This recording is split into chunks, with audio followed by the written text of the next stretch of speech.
Hello and welcome to the Busy with Becca podcast where I share tips to help reshape your mindset and develop a healthy perspective. A healthy perspective is key, especially when dealing with challenges and stay motivated to keep doing your best. I may not have all the answers, but I encourage you to sit back, pick a lesson or two as I dive in. Welcome to another new episode, and apologies for my absence. I had a bad cold that made me sound like a croaking frog, and I needed to fully recover instead of torturing all of you by speaking with that voice into my microphone. So I am back, hale and healthy, and ready to take on the world. So for today's topic, first of all, let me just say it's past midnight now, and I think there were so many things I wanted to talk about in the past couple of weeks that I just kept storing them in my notes, in my head.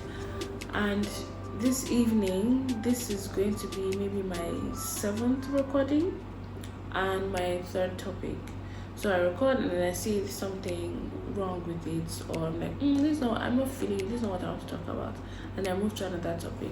So in case I use any of those clips and my next video has me in this same outfit, just know it was recorded tonight.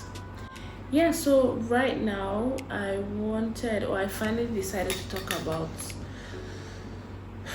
being functional in a low mood or in a depressive state. So not depression, the condition, but depression, the mood and the state of mind, which is somewhat temporary.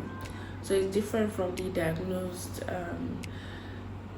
disorder like anxiety or depression. No. So this is the mood, which is difficult and is also a problem, but it's something that you could easily work your way out of.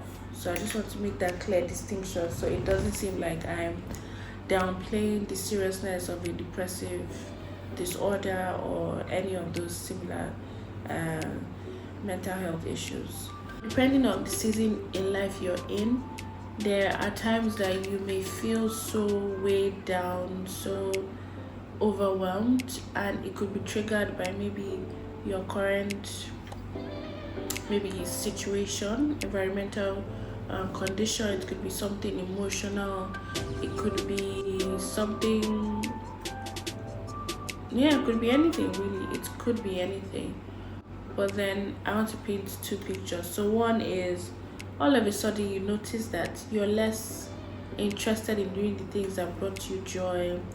You're not so interested in being around people. You want to stay isolated. You want to just wallow in your thoughts, and then you have these intrusive thoughts that make you sink deeper into a hole of despair and worry and judgment on yourself and deep criticism of yourself and your decisions. And then you find that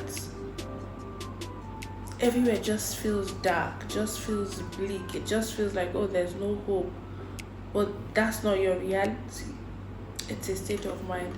That's one scenario. Another one is you're functioning optimally, able to do the things that you normally would do, but there's no joy in those things. You're just going day by day. You're not really moved by anything. You're more your state of mind or your mood is a bit flat. So you're going to work, you're doing your business, you're interacting with people, you're functioning to everybody else, you're functioning normally, but on the inside you feel empty. Yeah, you don't feel anything. The things that used to excite you don't excite you anymore. You're possibly not taking care of yourself like you used to. You're not interacting with people the way you used to. I'll emphasize on that, because even just simple hobbies, simple things you would do, taking care of yourself, you don't do them anymore.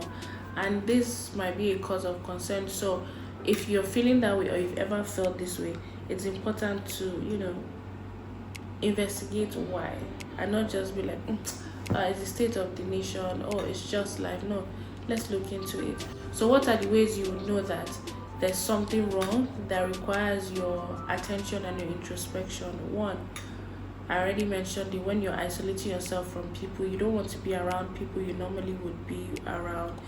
Maybe you're an outgoing person, all of a sudden you're more introverted, you keep to yourself.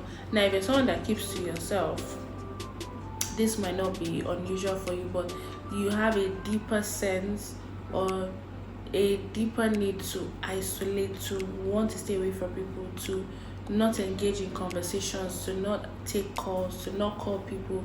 You just want to be in this corner of the world, you yourself and you and no one else. That's something to worry about. And then if you find yourself doom scrolling on social media, not necessarily because you're enjoying what you're watching, but you're absent minded and it's just an escape for you. Not in a good way, not thinking, oh, I've had such a busy day, I've had a busy week. Oh, let me just do something that doesn't require me to think more. That's different. But in this case, you're almost looking for another world to escape to that doesn't involve you coming to terms with your reality. So you just scroll or you binge on something that doesn't even require a lot of brain activity. You just watch stuff that you normally wouldn't be interested in. You'd be like, oh, this is so low budget, this is so unintelligent, but you just see yourself watching, but then you're not paying attention to what you're watching. It's just playing in the background just to keep your eyes open, and you're so lost in your feelings. And then another thing is when you have these intrusive thoughts that are so negative, they just make the world seem so dark, like nothing good is coming your way, you've not done anything good, or you couldn't have achieved this. And these are things that you normally would think, there's this thing that you say, oh, your biggest critic is actually you. But then in this case, you indulge those thoughts, you allow yourself listen to those negative things even when they're not true, but you just have these thoughts that are just so negative and just take you to a dark place that you have no business being in. And the negative thoughts are not even connected to reality. So everything might be going on so fine for you, but then those thoughts will be like, look at your mates. Yeah, it seems like you're doing well, but then are you really doing well? You don't have what they have. And then you find yourself now doing these micro comparisons where it doesn't even make sense. So that's another symptom of this situation. And then another thing is you don't take care of yourself. So say you used to work out, you used to eat healthy, you were very conscious of your body, of taking care of yourself. All of a sudden you're not interested. You're not interested in looking good. As a guy, you're not interested in cutting your hair, your beard is growing out, and you're not moved. Yes, you're taking showers, you're doing the things you need to do, you're eating, but then you're eating for sustenance, not because you enjoy it. You might even start to starve yourself. You might not even be eating. You, as a lady, you're not interested in dressing up or the things that brought you joy, because not everybody is big on dressing up, not everybody's big on makeup, not everybody's big on fixing nails and fixing their lashes and changing their wigs, and doing so many things. But then the things you used to find joy in, you suddenly find yourself not doing that. That's a time for you to think, okay, what's going on here? So one last way, even though there are many other ways that this feeling, this low mood manifests itself, one other way is you suddenly feel easily overwhelmed. Like things that normally would not stress you, they now stress you. People reaching out to you and needing your support and needing your help now feels so laborious compared to how you used to feel before. Things you wouldn't even bat an eyelid to do, all of a sudden they seem like such huge tasks for you to do, and you feel easily choked, you feel easily overwhelmed, you feel easily stressed, and you just want everything to stop. That's a sign that you should look into what is triggering all of this. So once you feel, or if you can relate to any of these things, I think it's time you take a pause and really look into where the trigger is coming from or what has led you into this state. It could be a loss. It could be, and by loss, it could be a loss of someone, a loss of job, a loss of money, or maybe a mistake has happened in your business, or something tragic has happened, or something difficult has happened. Then these things come. It's now time for you to acknowledge how it's affecting you so you can find your way out of it. Now, the second thing I would suggest to do, so first thing obviously to do is to accept that, okay, something is going on here and this is not normal. This is not who I am. I'm normally more excited than this. I'm normally more outspoken. I'm normally more interactive with other people. I'm normally more careful about where I go, what I do. I'm less carefree about things happening to me. So you need to look into it. The second thing is those intrusive thoughts. If you're someone that has those intrusive thoughts at that time, it's important that you assess what is going on there. Challenge those thoughts. When the negativity hits you and like, oh, and starts to make you normally you never compare yourself with people, you now find yourself comparing yourself. Challenge it and be like, no, I've done well for myself. Oh, I'm doing, it's a gradual process, but I'm getting somewhere. Or you've achieved something. Oh, look, I've achieved this, I've done this, I've done that. Oh, I've helped this person, I've helped that person. So no, no, no, no, no. I reject this thing that is coming to my mind. Or maybe you made a mistake, a genuine mistake, and it's out of character, and you thought that say, oh yeah, that kind of person. Like, no, no, no, no, no, I didn't intend to do this. I don't know how to put it. It's almost like having a debate with yourself internally, and then the intrusive thoughts come. So sometimes you might not even be aware, but as soon as you're aware of those negative thoughts seeping in, you fire them back. You retract them. Like, no, no, no, no, no. Not today, Satan. Not today, Satan. And then the next thing to do would be to push yourself. I think this is the hardest one. Pushing yourself to do the things that you normally would do that you suddenly don't feel like doing. So it's almost like a drug. Nobody, or I'm not sure that people enjoy taking medication, but when you know you're not feeling well, you have to take that medication. So those things that would pick your mood back up, you need to force yourself to do, even if it's just a little bit. So take a walk. If it's something that you're not used to doing, try to do, even if it's just 10 minutes, just walk, get some fresh air, try not to stay indoors, or time yourself off of your phone. You find yourself spending 2-3 hours just scrolling and scrolling and scrolling. Just time yourself, build just a little momentum. Say, okay, for the next 15 minutes I'm not going to touch my phone. Or could even be 5. If 15 minutes is too much, you could start with 5. I'm just going to not touch my phone, and then pick a book or do something unconventional, and just build on that gradually. Then another thing I'm going to say, there are quite a number of ways you can manage this low mood. So I'm just speaking to the main ones. Now, I have 2 more. So one of them is understand yourself better. Now, if you're a woman, this is most especially for you. Track your cycle. I know people downplay how your hormones can affect your mood, can affect your state of mind, can even affect your physical body. You might find yourself feeling so lethargic, so weak, and at that same time your mind is in this phase, and you just surrender to the feeling. Now, if it's something that is linked to your hormones, a few things that are suggested are, take a walk, get some fresh air, watch something uplifting, watch comedies, or just let it run its course.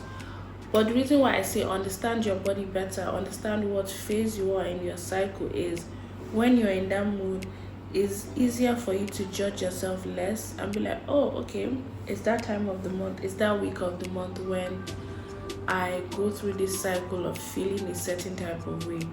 So you're more at ease and you just let it pass. But when you don't know that is what is happening, you think, oh, something is wrong with you. You think, oh, it's linked to something external to you. That becomes a problem because you keep trying to investigate, introspect. Okay, could it be this conversation I had with this person? Could it be that thing that I did? Could it be this mistake that I made? Could it be this job that I've lost, or this contract that I've lost? Meanwhile, it's a hormonal thing that's making you more susceptible to feeling that way, because your progesterone and estrogen levels drop, which generally affects your mood. But it doesn't happen to everybody, and even though sometimes it does happen, it may not happen every month. But then when you notice these things, you're able to tackle it better and treat it like, oh, a temporary thing. Now, finally and most importantly, I saved the best for last. Surrender yourself to God, because you can only do so much. At the end of the day, God, who has given you breath, is the one who knows the path He has set you on, is the one who knows the trajectory He's put you on. You don't even know why the thing that has happened to you. You don't know what God has in store for you. So just surrender.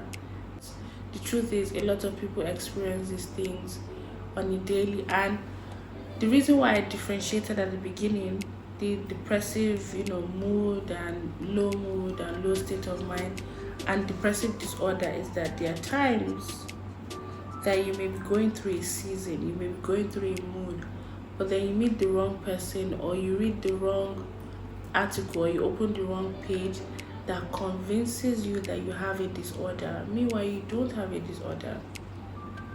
You are going through a phase, and you need to tackle it as a phase. You may not need any medication. You may not necessarily need therapy. If you think you need it, yes, you can do that. Oh, another solution that I forgot to mention is journaling. Especially when you have those intrusive thoughts, there are times when you write those things down, and then you leave and come back, look at it, and be like, why was I even thinking this way? This doesn't make any sense. Because now you've poured out everything that is in your head that sounds worse than it is, and you've placed it on paper, and then you're like, no, this is not my reality. This isn't true. Why am I so angry about a thing that doesn't even really exist? So yeah, that's all I have to say. I hope you enjoyed the episode, and I hope it spoke to you. And please share it with someone you think it will be relevant to. And don't forget to subscribe on YouTube and also on Spotify, or whichever one. I'd prefer if you did both, but at the very least subscribe to one, so that any of the videos that I have, you get notified early. Oh yeah, and click the notification button. Yeah, I think that was the thing I wanted to say. So thank you for listening, and thank you for watching, and I hope you have a blessed week ahead. And I'm not even going to lie, I'm so sleepy right now. Yeah, this is 12:30. I'm so tired. I hope this video actually meets, because I can't record this again. But yeah, have a blessed week ahead. Thank you.